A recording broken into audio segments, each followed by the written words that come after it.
There's something to be said about franchises that know what they're good at, and focus on that with undivided attention as they look to hone and refine that single formula and style. It's not that these franchises haven't experimented every now and then, either with mainline sequels or spin-offs or maybe even both, but they're still usually associated with very particular genres. But that doesn't mean there's no other way they could be successful. There are plenty of franchises out there that we'd like to see branch out and try new things. In this feature, we'll be listing 14 video game franchises and talk about different genres from the one they usually subscribe to that we think would actually work pretty well for them. We're not going for completely off-rail combinations here. You won't see us talking about a possible kart racing God of War game in here. And we'll try to talk only about franchise genre combinations that we think would actually make sense. So with all that out of the way, let's get started. Pokemon as MMO. A Pokemon MMORPG is something that people have been dreaming about for years now, and multiple developments in recent months have only solidified the notion that that's something that would actually work very well. For starters, Pokemon's mainline games have refused to grow and evolve too much over the years, so at this point most people are desperate for something fresh. More importantly though, we already have a perfect example of how good a Pokemon-style MMO would be in Crema's Temtem. That's not a game without its own issues by any means, but it does prove something we've all been shouting about at the top of our voices for some time now, that a Pokemon template is actually very well suited to the MMO space. Watch Dogs as immersive sim.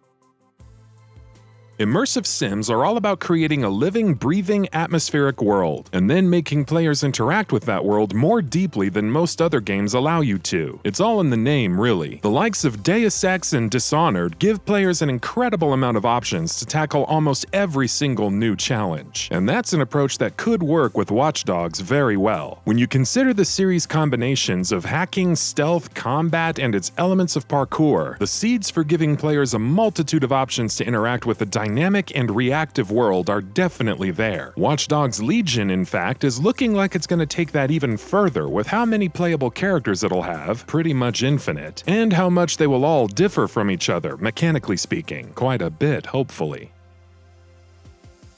Resident Evil as immersive sim.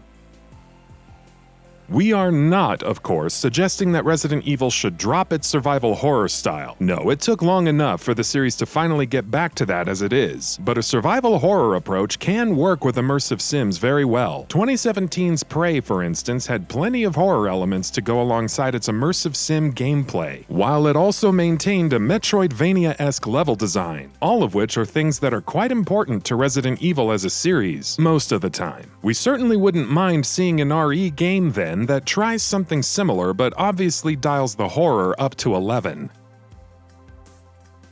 Fallout as survival horror.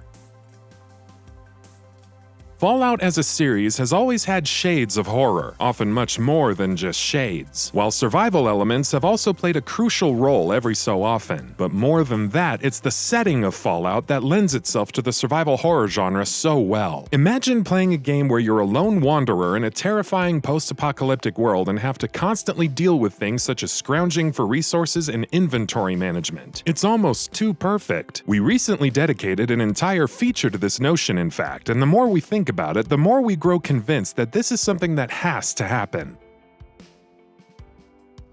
Gears of War as survival horror. As many Gear fans would tell you, this is by no means an uncommon wish. In its infancy, Gears of War had strong horror vibes. The first game especially had its fair share of scares and spooks, and there's no shortage of people who want to see the series return to that kind of tone and atmosphere. And given the fact that the series has caught more than just a bit of flack for not taking enough risks in recent years, a shift to slower, more methodical, horror-focused gameplay could be just what it needs. Are you listening, the Coalition? Metroid as survival horror.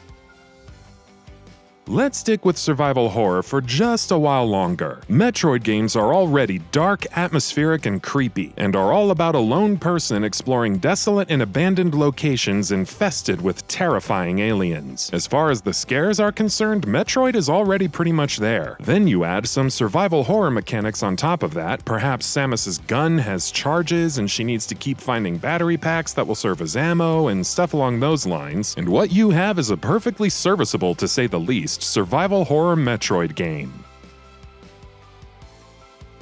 Uncharted is Metroidvania. Imagine this. You're playing Uncharted and you find yourself in a large open environment, but it's not completely open to you right from the get-go. There are roadblocks you need to get around. There's a wall you can scale, but you don't have the equipment you need to do it. There's a chasm you need to get across, but you don't have a hook shot that'll let you do that. Maybe scattered across this map there are various tombs, temples, and ruins, and completing these platforming, puzzle, and combat challenges will reward you with items you can then use to get across those previous roadblocks. A Metroidvania Uncharted is a kind of out of left field pick for sure, but if you think about it, it could actually work rather well. Castlevania is Souls-like. Castlevania has lost its way over the years, and it's been so long since we last saw something truly great come out of it that many are beginning to wonder what it needs to do to stay relevant. But over the past decade, there have been some ideas that have been staring us in the face. From Software's Dark Souls series, and especially Bloodborne, are essentially the spiritual successors of Castlevania, at least in terms of tone and atmosphere. And it's no surprise that there are many who often name From as the ideal studio to revive Konami's legendary series in a dream scenario. With the structure, tone, and mechanical density of From's games and the more concentrated Metroidvania structure and lore of Castlevania, we could have something truly special. We might not ever get such a game, but at least we can dream about it. Harry Potter as RPG. If recent leaks and rumors are anything to go by, chances are we might actually be getting a AAA RPG set in the Harry Potter universe soon enough. That's an exciting prospect as it is, but there's a very particular RPG template that we think Harry Potter would be perfect for. Basically, we just want to play a Persona game set in Hogwarts. You go to classes in Hogwarts, you advance your social links with fellow students, maybe even teachers or ghosts, you take part in various activities around the school, maybe even attend Hogsmeade every now and then, and of course there's no shortage of combat opportunities in the Harry Potter universe. It's almost too perfect, and we're honestly kind of surprised something like this hasn't been made already. Danganronpa as RPG. Like Harry Potter, Danganronpa is another series we feel is perfectly suited to the Persona template. Yes, we really like Persona, in case you hadn't caught on. Though it's a visual novel, you're already following a similar day-to-day structure, growing your friendships and relationships with other characters through similar interactions. While the larger structure usually taken by Danganronpa's stories are also not too different from Persona. All we need is combat, some exploration, and RPG mechanics, and we end up with a perfect Persona competitor. The Legend of Zelda as RPG.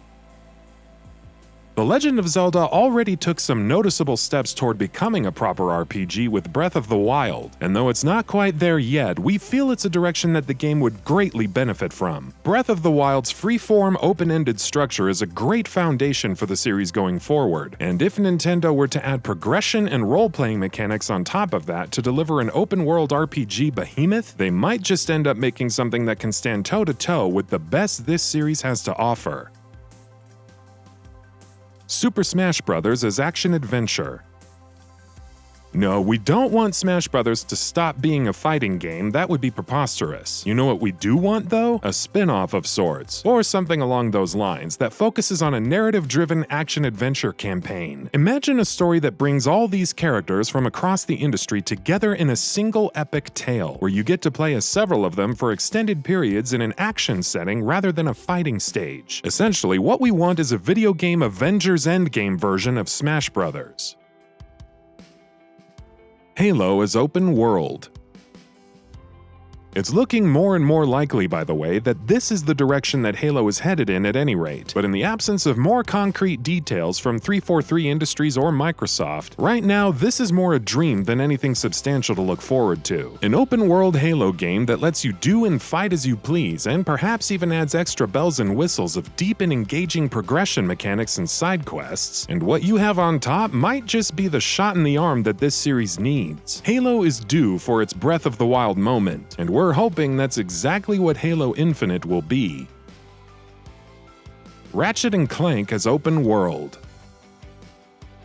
One need only to look at Sunset Overdrive to get a sense of how well put together Insomniac's more zany open-world games can be, and that kind of an approach would be perfect for Ratchet & Clank. Sunset and Spider-Man, of course, lived and died by its traversal, and so too could Ratchet. Think of the impressive creativity that Insomniac showcased with the weapons in each Ratchet & Clank game. Now imagine the same level of creativity and wackiness being applied to traversal-related items. Add to that the prospect of having access to multiple open-world maps across different planets, with each having its own unique visual look, atmosphere, and mechanics, and this prospect becomes even more enticing. And that about does it for this video. If you enjoyed what you watched and want to see more from GamingBolt, please hit the subscribe button. Also, don't forget to switch on the notifications bell icon next to it. That way you'll never miss any of our videos. Thanks for watching.